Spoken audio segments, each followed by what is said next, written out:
What is it that your book kind of addresses in order to help leaders with this? Well, I'll say up front that you need both. You need vision and strategy, but you also need optimization and execution. What the book's basically trying to say is we've gone way over balance on the optimization side. For sure. Allan has started and grown several multi-million-dollar businesses. His mission is to help you do the same. Welcome to the Business Growth Pod, building the future one entrepreneur at a time.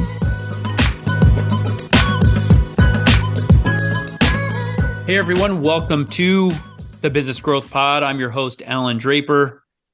Today, I would like to welcome Marty Strong back to the show. He was actually with us for episode 103, so I invite you to make sure to check that out. That's the importance of psychological resilience in entrepreneurship. Make sure to check that out, episode 103.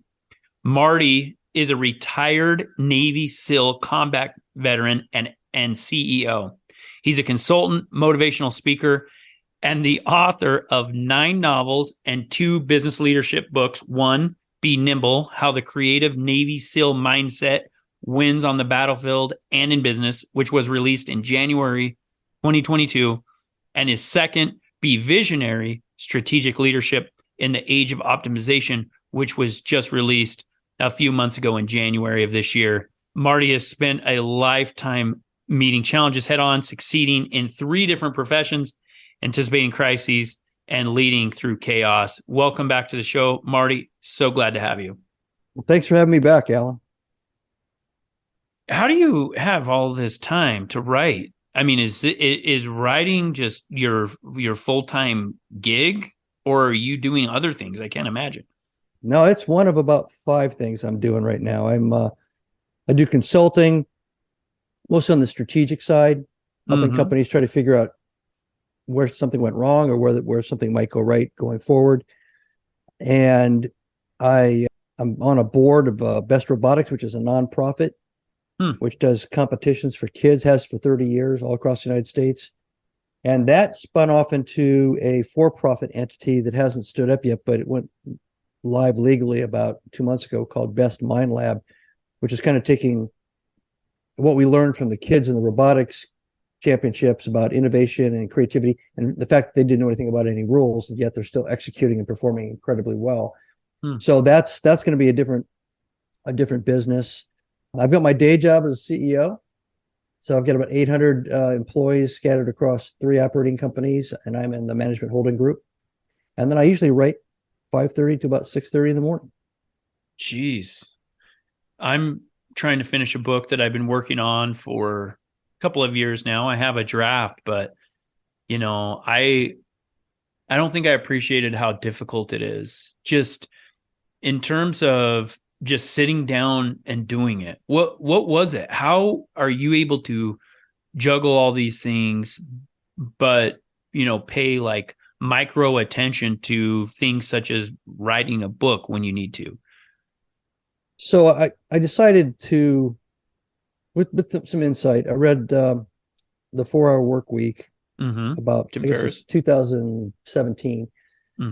And there's a part in there where you kind of inventory your time, your day, your 7 days, and you look at all the wasted time. So I did that. And I had about 2.5 hours a day in wasted time across a 7-day period. That's a lot of time when you add it up. The thing is, I have a day job, so I couldn't use the, say the 9 to 5 period for anything other than my day job. So I had to figure out, am I going to do everything I want to do on the weekends? Am I going to do it early in the morning? Am I going to do it when I come home at night? And writing isn't something I can do after staring at computers or sitting in meetings or talking, with legal and HR and all that. So it kind of came down to, I could do it on the weekends and early in the morning. So I carved out the time first. And then, just like brushing your teeth, I had to create a discipline that I get up at 5, have my coffee ready by about 5:15, feed my 2 animals by 5:30, sitting in front of the laptop at 5:30, and then I start to write. It sounds oversimplified. It wasn't easy, the first book, which was one of the first novels, but the discipline part and the habit then eventually becomes a mindset. And if you like what you're doing, you like what you're writing. For me, it was cathartic. It was almost like some kind of a meditative state of a luxury for one, because nobody's beating on me with, requests for decisions. But it was just the world I was creating, especially in the novels, and it was my world to create. So I got into the rhythm. I had three novels done before I contemplated the first business book. So I'd already had that mindset and that habit in place before I did Be Nimble. That was different. It's more like a term paper that, the whole world's going to see. So I'm not sure what your book's about. Is it a novel or nonfiction? It's nonfiction. It's Yeah. It's about failure and how we basically need to change our perspective on what failure is and what it means in our life. So I'm actually meeting tomorrow morning for breakfast with an attorney who wants to write a book. I helped another guy 2.5 years ago through his fear of starting it, and it was published in January of this year called Elevate Your Leadership, doing real well. Another guy who's out in San Francisco, same thing. His book's coming out in June. And a lot of it is just, you have to kind of stop arguing with yourself about whether anybody's going to care about what you have to say. That doesn't mean you have to become an arrogant, idiot, but so what? If just take a trip into a library or just take a trip into a Barnes and Noble and just stand in the middle of it and turn slowly around 360 degrees. And if you're an idiot, you're in good company, because everybody's putting their words on paper. Everybody's spouting things on social media. Why not add your voice? Right. And so I finally relaxed about that. I think that's funny that you mentioned that, because that's one, I don't know if it's common to all authors, but certainly it's like, that's one of my thought, is, why is anyone going to care about what I have to say? I could read you the quote on my phone from last week from the guy I'm meeting tomorrow. And he'd asked me about some advice on writing. And I gave him a couple of books that might get him started. And I said, then once you have kind of the gist of it, let's get together. And I reached out to him. I said, why haven't we connected? I got to the point where I just didn't think anybody would care about what I had to say. I mean, it's right here in the text. So yeah, that is common. It's common if you're kind of a humble person, whether you're a leader or not, and that humility gives you insight and helps with your judgment. That's a good thing, right? It's a positive thing. But you can be humble to the point where you just don't feel that, you have any value in certain realms. And one of them is standing up on a mountaintop and giving a speech for 200 or 300 pages about what you think about something. That just feels so self-indulgent. And one way, and the other way is who's going to listen to it, right? Like this kind of a thing, doing these podcasts. I did a paid speaking gig in the Atlanta Hilton about 2 months ago. There were 1,700 people there. People were running up to me saying they'd read my books, had listened to my podcast interviews. I had no idea, because when I'm doing interviews like you're doing right now, I'm in my house. I'm just sitting here. Yeah. And I told somebody, it's like you're a comedian. You write all these jokes. Let's say the speech is 60 minutes. So you write a 60-minute block of jokes.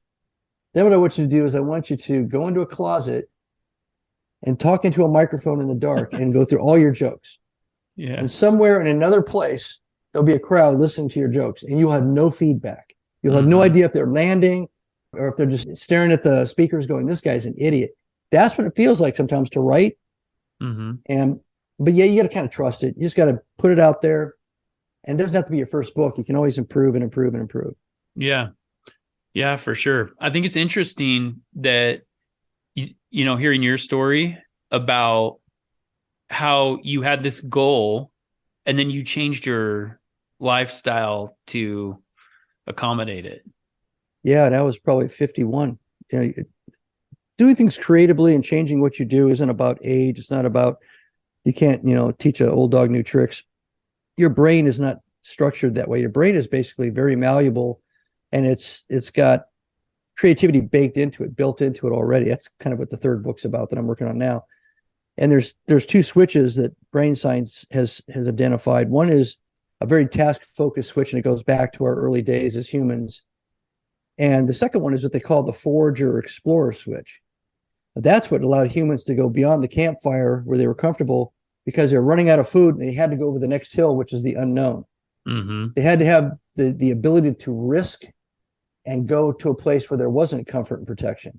And if they found something there, they would hunker down, build a fire, and stay there as long as the game held out, or they, end up eating all the nuts and berries. And then they had to do it again and again and again. So the brain is actually wired to switch back from kind of a zoom in, zoom out mode. And it's not an age thing. Nothing impairs it unless you have brain damage or you have a brain disease. So you can be 75 years old, and if you're taught how to kind of reinvigorate that explorer switch, and as you know, most of the schooling and training that we all go through life focuses on amplifying and doubling down on that task focus switch. So this one atrophies, to the point where we don't even think we have one. I think, that reminds me of the, concept of the fixed versus the variable mindset, because I think as human beings, a lot of us, I know I do, I'll have things where I'll say, I'm not a creative person, or I don't have a good memory, or, I make these definitive statements when it's like, no, that's not the case. It's not like, it's not like certain things that, for example, things that are true about who I am. Like, I'm physically in Idaho right now. Like, those are decisions that we're making. And it's a little bit of this imposter syndrome, or whatever our self-doubt is. And it's, I think that's great that you kind of had this perspective that, hey, I'm 51 and I'm going to change my lifestyle to accommodate my goals. I mean, waking up early it's hard for a lot of people, and it solves a lot of problems, because for somebody that's busy like you, busy like me, lots of distractions, lots of people asking for time. And so I think that's, it's very admirable that your goal meant enough to you that you changed your habits. Because I think a lot of times people are trying to cram their goals into pre-existing habits, even when there's a conflict there. Did you feel that a lot of that, of your ability to do that, was kind of, you really honed in on a specific goal, or your why was big enough for achieving that goal, or what was it? What allowed you to do something that's difficult? Well, I definitely had a lot of confidence, having spent 20 years in the SEAL teams. If anything, what that does is, it's kind of cliche, but I'll just use this anyway. So let's say the job is to always do mission impossible. So you're always getting thrown into situations where you don't have enough of fill in the blank, but figure it out and execute, make it happen. So very creative, dynamic, lots and lots of very intelligent people trying to figure out, how are we going to build a mousetrap this time in this situation? The geography is different, the temperature is different, the weather's different, the adversary's different, the timelines are different, everything's different.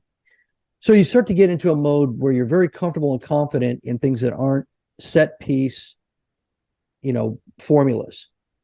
Where most people, they find very great comfort in having that. They want stability. They want to be locked into a comfort zone. So I'm okay being out of my comfort zone, and I'm okay sitting down and saying, I don't know if I can do this thing, but I'm going to commit to it. And I've done enough things in my life that are difficult that all I got to do is just put one foot in front of the other. And the hardest thing for me is going to be coming up with a story, not executing the discipline of getting up in the morning and sitting down. Well, then eventually the story arc would come easy. All right, now the most difficult thing is I don't know how to develop characters completely in a way that resonates with the reader.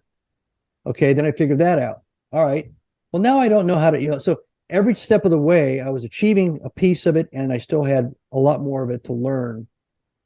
But, that steady kind of drip, drip, drip approach, it's the same thing with working out. People that don't work out, same time frame too, right?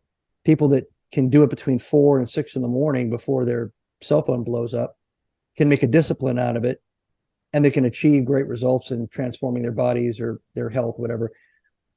But you have to have those little victories as you're going along, and you have to have faith that there are going to be little victories. Otherwise, you'll quit on the third day. So that's kind of where I pull my inspiration. I don't think I'm going to fail, and I don't let myself think about failing so much. I let myself fail. Go, fail, learn, fail, learn, fail, learn. You know, what's interesting, especially with this, working out analogy is, and I've been working out 5 to 6 times a day for about a decade. And it's to the point. So early on, when I first started, had to set my shoes out, had to, timer go off, all these triggers, right? Everything had to be aligned. No distractions, because if I got a distraction, really easy for me to justify it. And then I got to the point where it's like, okay, this is the time that I go to the gym. I have an internal clock. I feel it like getting stressed. Okay. Oh, that's why it's time for me to go, put my music on and go to the gym or whatever. And now I'm to the point where it's become such a habit that, it's in the afternoon after we're done recording this. I'm going to go to the gym when I usually go at 9:00, because it becomes something that I need. And it's a really cool concept when it comes to discipline, that in the beginning, it's really hard. You set up this, this program. My guess is for you at this stage, because you've been doing it for so long, you're a rider. It's part of who you are. You need to do that. Right. Yeah. And so for me to start, it's going to require so much more effort than for you to just keep continuing doing what you're already doing. And that's one of the benefits of habit/discipline, is when you get to the point where you need to do things, it's nice when they're good for you, Yeah. So discipline first develops a habit. Habit over time evolves into a mindset. And when it's a mindset, it's a part of your natural harmony. So I have the same feeling. I work out 5-6 days a week. And if I don't work out for 2 or 3 days, and I know you've experienced this, you feel like there's something wrong in the universe. It's this weird thing in the back of your neck, and you're just not right. It's the same thing with the writing. And once I got to the writing mindset, if there's a delay, even if it's a natural delay, like I have, my 5 kids, so going to a wedding and not having the consistency of, being able to write every single day the way I want to, I start to get irritable because it's like I'm missing the workout, and my mind knows that that's part of my mindset, and that's part of my balance. So yeah, it works. I bet there's all kinds of different things you could do in life, be an artist, other paths and other goals, that once you get to that mindset point of view, it's the same kind of triggering thing if you're missing it. Gotcha. In our last few minutes, as we're wrapping up here, Marty, let's talk about the book that I mentioned that was released in January of this year, Be Visionary: Strategic Leadership, the Age of Optimization.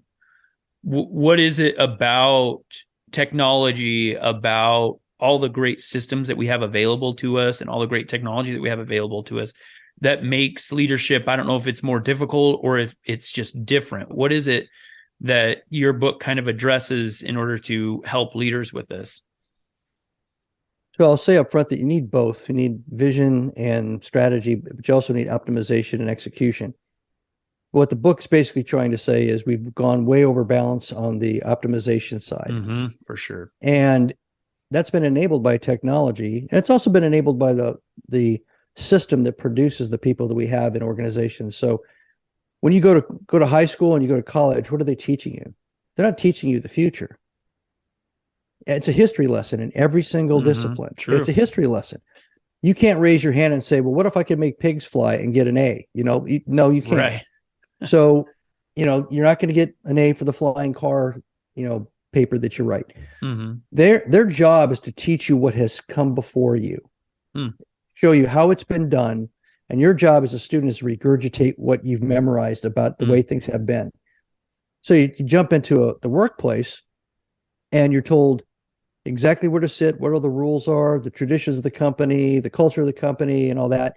Okay, here are the formulas, here's the processes we use, blah, blah, blah, blah, blah. And in the case of optimization, if you're in management or even a leader, but I kind of make a distinction between the two, as you know, you're in management, and what are you doing? You've got KPIs and you've got all kinds of feedback loops and dashboards, and what are they telling you? It's all rearview mirror insight. It's like you had blinders on, you're running down a railroad track, and you didn't know you were about to be hit by a train because you don't see the future. You don't look ahead of you. You're not watching your competitors. You're not watching your own industry. You're not watching your market. You're not listening to your customers about what they decided to switch to. And this has become cliche if you dig a little bit into the downfall of so many companies over the last, say, 100 years. There's a lot of famous ones like the Kodak story and everything. Well, they just ignored the market signals because they weren't looking that way. And, trying to take everything that you've, maximize optimization on, that you've micro analyzed, and taking that and saying, okay, what's 2024 going to look like? Just like 2023 plus 5%. Flop it forward. And you'd be amazed that that's like the default way to create the plan for next year, or even for the next 2 years. Where strategy is supposed to be really thinking out of the box, looking at the horizon, 360-degree perspective and situational awareness, talking to all kinds of people, from the people at the lowest level of your organization to the people that you have at the top that maybe are paid to give you insight, but also to get outside of that kind of echo chamber. Look at the competitors, look at other markets, look at the general economic environment, and look at, are there any threats on the horizon that you need to deal with and maybe dodge by pivoting away? Or are there any opportunities on the horizon that you need to pivot towards? That's the point of that book. Be Visionary is basically making the distinction between the two, rebalancing and justifying that they should be balanced. You charge forward, you seize the future, you put the optimization and all that other management technology in place, and then you start paying attention to whether or not the future is going to change again. It's interesting that, I was thinking about COVID and how that changed business, and there were obvious benefits to, some disruption, despite all the bad that came with it. And I think one of the benefits is that, Marty, is, hey, we can't just add 5% to top line and, push everything for the next year. It's really, and no one, I don't think anyone could have predicted COVID, but you can create what if scenarios as leaders, and I think there's a lot of fun. There's a lot of creativity to doing things like that. Thinking outside of the box, like, hey, how are we going to do things differently? What some of the greatest technology companies, other companies, they're always thinking like, hey, somebody's going to disrupt our industry. It might as well be us. And how are we going to do it? So I think that's an excellent point. The read sounds very interesting. Where can people find out more about you, Marty, and where can they find your book, Be Visionary? So if you go to my website, martystrongbenimble.com, all my books, including the novels, are all there, my articles. Also, I'm on Amazon.com. Pretty easy guy to find. Yeah. All right. Well, appreciate your time today. Thanks so much for joining us, and I'm sure we'll have you again in the future. All right, man. Take care, Allan. All right. Thanks, Marty. If you have enjoyed today's podcast, please leave us a rating. And for daily inspiration and business tips, follow Allan on Instagram. Until next time, remember, we build the future one entrepreneur at a time.